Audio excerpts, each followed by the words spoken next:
Après avoir examiné chaque jour ces derniers temps les derniers soubresauts du feuilleton de la vie à gauche, un petit tour ce soir du côté des Républicains et du Front National.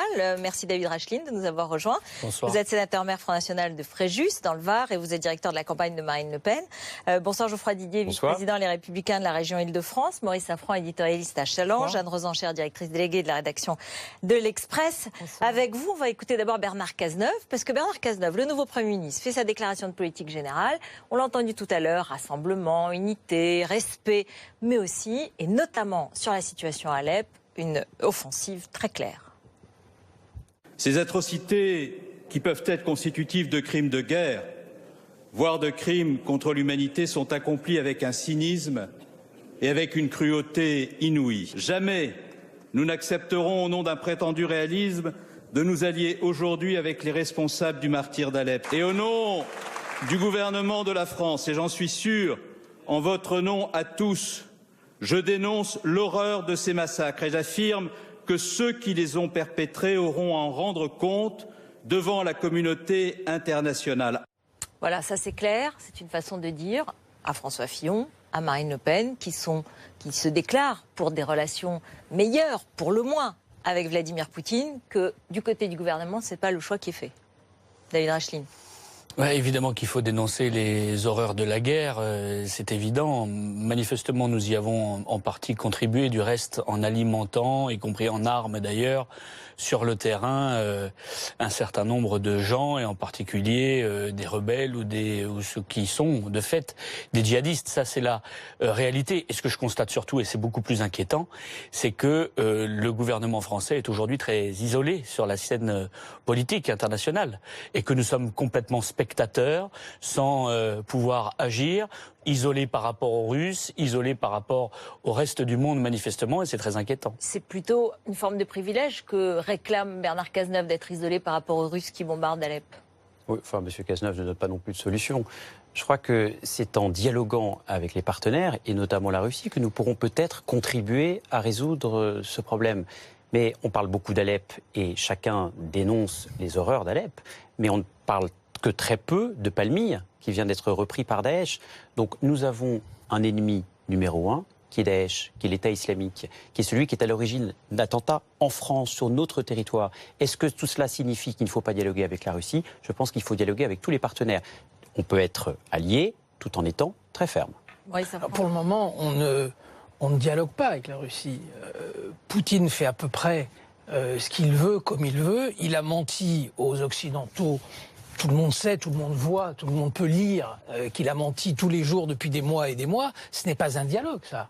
Pour le moment, c'est Poutine qui mène la danse. Alors effectivement, peut-être d'ailleurs que la suite des événements va encore plus aller dans votre sens, M. Rachlin. Effectivement, si François Fillon est élu président de la République, avec le nouveau président américain et Poutine, il y a tout d'un coup une ligne beaucoup plus cohérente qui se crée. Mais ne disons pas que c'est un dialogue avec Poutine pour l'instant.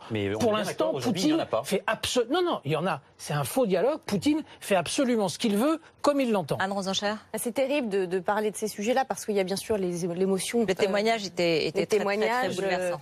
Ce que l'on sait de ce qui nous arrive. Donc il y a le temps de l'émotion. Je pense que le temps de la politique et de la diplomatie est un autre temps.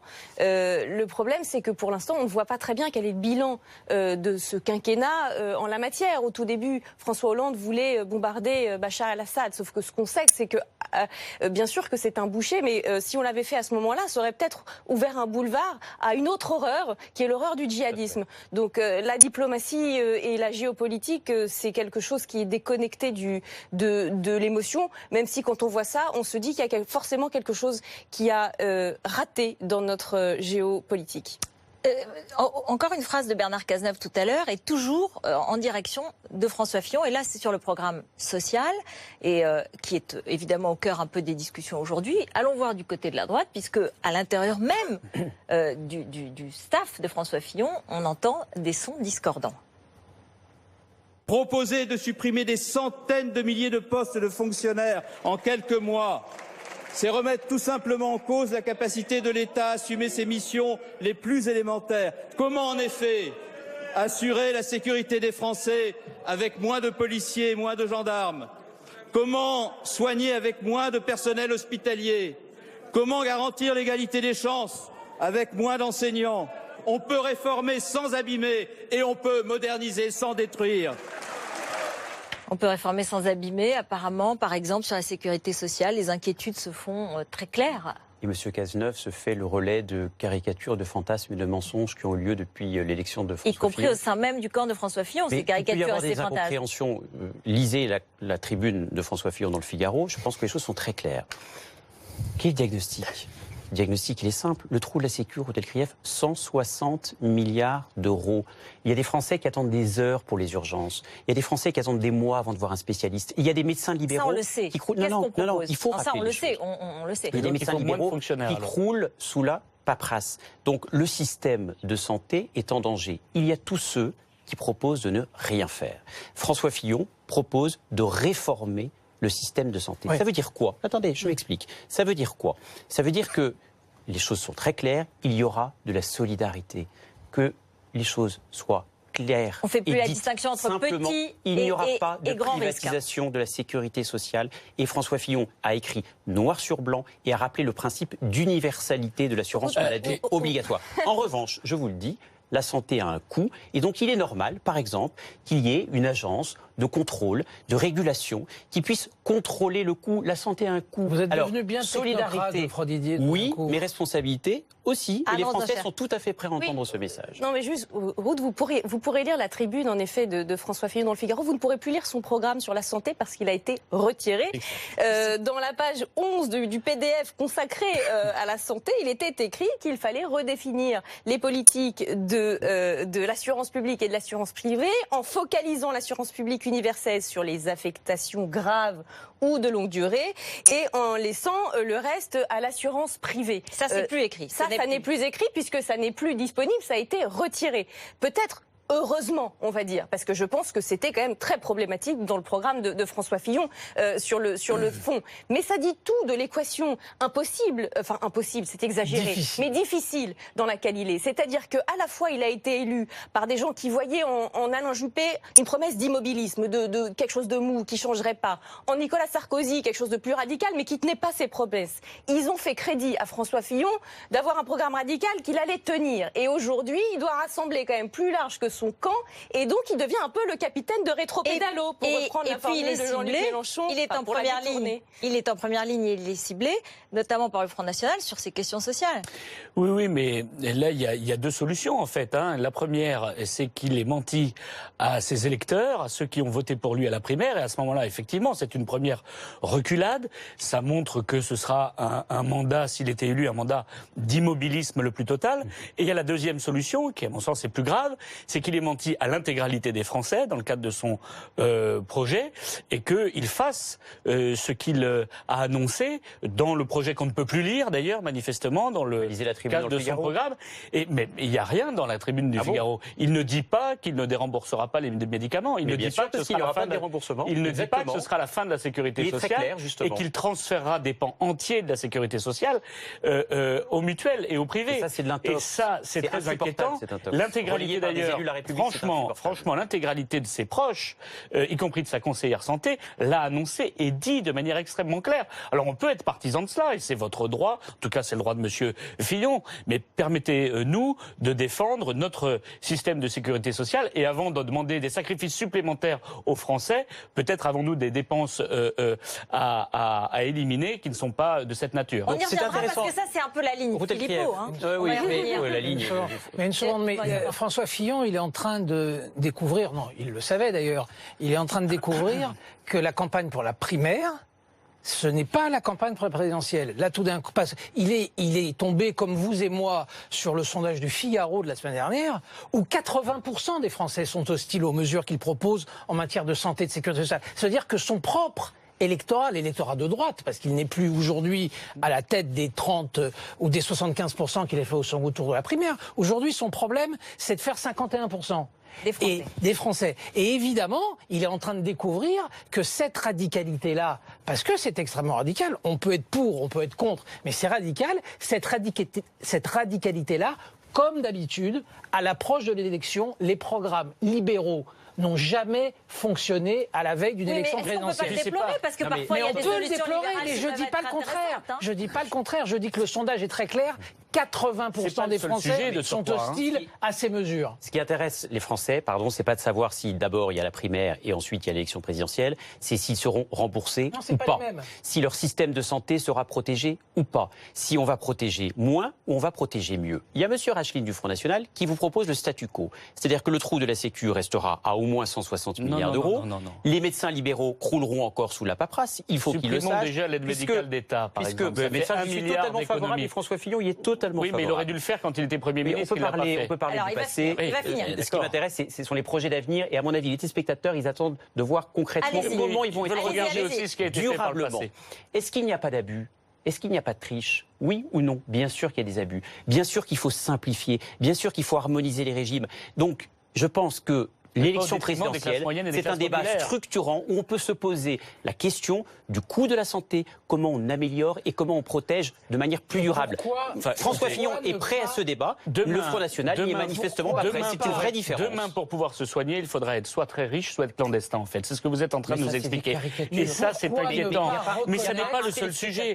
Je voudrais dire un mot. Ça n'est pas le seul sujet. Il y a d'autres sujets sur lesquels le projet de M. Fillon est terriblement inquiétant. Regardez la problématique des heures supplémentaires, ou plutôt de la fin des heures supplémentaires, puisqu'elles n'existeront plus si M. Fillon était aux responsabilités demain. Il y a quelqu'un que vous avez soutenu qui avait fait une bonne mesure, M. Sarkozy, qui avait fait les heures supplémentaires défiscalisées. Voilà maintenant David Rachline qui défend Nicolas Sarkozy. Oui, parce que c'était l'une des mesures qu'il avait prises. Ça doit être à peine stratégique, mais en tout cas, c'est l'une des mesures qu'il avait prises et qui m'apparaît être de bon sens. À gauche aussi, il y en a qui trouvent que c'est une bonne idée. Refiscaliser les heures supplémentaires. Demain, ce sera la fin. Mais de toute façon, on est dans un... Ça, c'est terrible. C'est un coup porté au pouvoir d'achat de nos compatriotes. Qu'est-ce qui compte maintenant? C'est est-ce que les Français vont entendre un certain nombre de mesures, entendre qu'il y a des changements nécessaires et peut-être sortir des schémas de la droite, de la gauche et des chapelles. Mais ils sont prêts au débat. Pourquoi ne pas reconnaître aussi, on ne parle pas du fond de la politique là.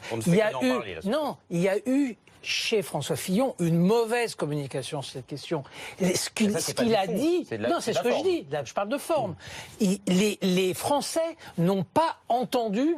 Alors c'est le moins qu'on puisse dire, les Français n'ont pas entendu ce qu'il a voulu exprimer. Ils ont pris peur, ils ont réellement pris peur. Pour ça que quand un sondage... Je leur dis, il n'y aura pas de privatisation de la sécurité. Je ne crois pas, il y a eu 3 grands débats, le projet est et le système de santé sera réformé précisément pour que le système soit plus performant et surtout plus protecteur durablement. Voilà sur cette question. David Rachline. Et le Front National, j'ai toujours pas compris les propositions. Alors, David Rachline, justement, de votre côté... Les heures supplémentaires défiscalisées. Non, mais ça, on parlait de la santé. De votre côté, il y a aussi des débats. Parce que là, on voit, il y a des débats en interne chez François Fillon autour de lui, puisque ça fait partie, il y a eu des discussions au groupe parlementaire encore ce matin. Ça, c'est des débats majeurs. Bien sûr. Mais il y en a aussi chez vous. Vous êtes d'accord? On va regarder le tweet de Marion Maréchal Le Pen ce dimanche, où elle nous fait l'honneur d'évoquer BFM TV en disant que Florian Philippot, il définit seul la ligne du parti. Donc là, on voit bien, elle n'est ni minoritaire ni isolée. Et quand on définit la ligne, on ne le fait pas tout seul sur BFM TV. Bon, on a quand même le sentiment que, prenant de l'importance et se rapprochant des échéances, les débats aussi émergent au Front National. Mais qu'il y ait des débats, c'est naturel. Il y a des instances prévues pour, d'ailleurs. Mais là, c'est pas tout à fait à l'intérieur. Il y a un bureau politique au Front National, il y a un conseil stratégique de campagne que nous animons régulièrement et on a l'habitude de discuter. Et on n'est pas obligé, c'est pas une secte, le Front National, on n'est pas obligé d'être d'accord sur tous les sujets en permanence. Maintenant, c'est vrai que quand une ligne est choisie, quand on en a délimité les périmètres... Sur la question de l'interruption volontaire de grossesse, en l'occurrence. Elle est favorable et elle laisse la loi telle qu'elle est, ce que ne veut pas Marion Maréchal. Tous les candidats à l'élection présidentielle, à un moment donné, pour trancher. Attendez, je termine juste pour trancher un certain nombre de sujets. Et ensuite, on est en rang derrière elle pour défendre le projet qui est le sien. Et je crois que c'est tout naturel. Je comprends que David Rachline essaye d'expliquer que tout ça n'est pas important, grave et profond. En vérité, il y a, comme dirait l'autre, deux FN irréconciliables, je ne sais pas, et qui sont. Et je pense que la candidature de François Fillon est en train de mettre du sel dans les plaies. Je vous explique explique. Ce qui s'est passé, en gros, c'est que Florian Philippot, quand il est arrivé au Front National, a fait une espèce de greffe assez improbable de chevènementisme, de social, etc., qui n'était pas du tout, excusez-moi, dans la culture du FN historique, que représente beaucoup plus Marion Maréchal Le Pen. Qui aujourd'hui est très très représentée dans le programme de Marine Le Pen. Mais Marion Maréchal Le Pen répète et redit qu'elle est arrivée en première au Congrès et qu'elle est de 2011 et qu'elle entend ne pas s'expliquer qu'elle est isolée sur des questions comme IVG. Elle est très le gaullisme, le libéralisme, ils sont beaucoup plus libéraux du côté de Marion Maréchal Le Pen. Et c'est vrai que tant que c'était Nicolas Sarkozy le candidat, voire même Juppé qui est aux antipodes de tout ce qu'il pense, c'était facile de garder un FN solide parce que finalement chacun s'y retrouvait à la fin. Maintenant que François Fillon arrive sur des choses qui séduisent un peu plus le FN canal historique, libéral, sur les IVG, etc., eh bien, écoutez, ça pose un problème et on sent que Marion Maréchal Le Pen le vit mal. Une 30 secondes. Il y a tout à fait clairement deux lignes. Il y a aujourd'hui deux lignes qui s'affrontent sur le plan politique, c'est d'ailleurs respectable. Deux lignes qui, sur le cas de François Fillon, n'ont pas du tout la même analyse. Vous considérez que c'est le meilleur candidat possible. Marion Maréchal Le Pen considère que c'est le candidat le plus dangereux pour le Front National. Donc là, il y a un vrai désaccord. Un mot, Geoffroy Didier. C'est très intéressant. Sur la manière de régler nos problèmes de sensibilité, à droite, on le fait à visage découvert, devant 4 millions de votants. Et là, on nous parle de bureau politique, de conseil stratégique, et tout cela se fait, on attend la fumée blanche, et on ne sait toujours pas quel est le programme, notamment social, de Marine Le Pen. Le mot de la fin, David Rachid, le mot de la fin. Pardon, apparemment, ça n'a rien réglé, parce qu'il y a au moins 3 candidats LR, il y a M. Guénaud, Mme Alliot-Marie et M. Fillon. Alors ne dites pas que tout est réglé. Non, je crois qu'il y a une seule candidate, et c'est elle qui fixe le cap. Mais si, tout le monde a très Merci beaucoup, merci. Il y en aura beaucoup d'autres, des débats d'ici la présidentielle. Merci à vous d'avoir été avec nous.